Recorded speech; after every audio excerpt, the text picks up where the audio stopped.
பங்குனி மாத அமாவாசையொட்டி ராமேஸ்வரம் அக்னி தீர்த்த கடற்கரையில் பக்தர்கள் குவிந்த வண்ணம் உள்ளனர். கடற்கரையில் முன்னோர்களுக்கு தர்ப்பணம் கொடுத்தும் பொதுமக்கள் வழிபாடு செய்து வருகின்றனர். கடற்கரையில் புனித நீராடிவிட்டு 22 புண்ணிய தீர்த்தங்களில் நீராடி நீண்ட வரிசையில் காத்திருந்து பக்தர்கள் சாமி தரிசனம் செய்து வருகின்றனர். அதிக கூட்டம் காரணமாக 4 ரத வீதிகளிலும் பாதுகாப்பு பணிக்காக போலீசார் குவிக்கப்பட்டுள்ளனர். இதுகுறித்தான கூடுதல் விவரங்களை வழங்குவதற்காக நமது செய்தியாளர் சுரேஷ் இணைப்பில் இருக்கிறார். வணக்கம் சுரேஷ், கூடுதல் விவரங்கள். நிச்சயம் ரவினா, ராமேஸ்வரத்திற்கு நாள்தோறும் பல்வேறு மாவட்டங்கள் மற்றும் மாநிலங்களில் இருந்து ஆயிரக்கணக்கான பக்தர்கள் வருவது வழக்கம்.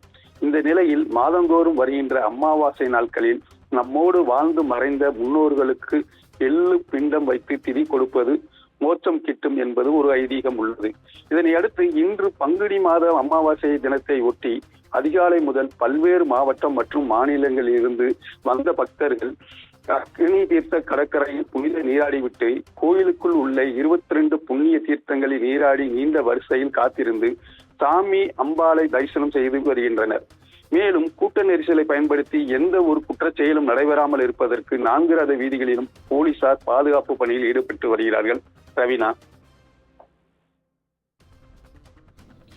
கூடுதல் விவரங்களை வழங்கியமைக்காக நன்றி சுரேஷ்.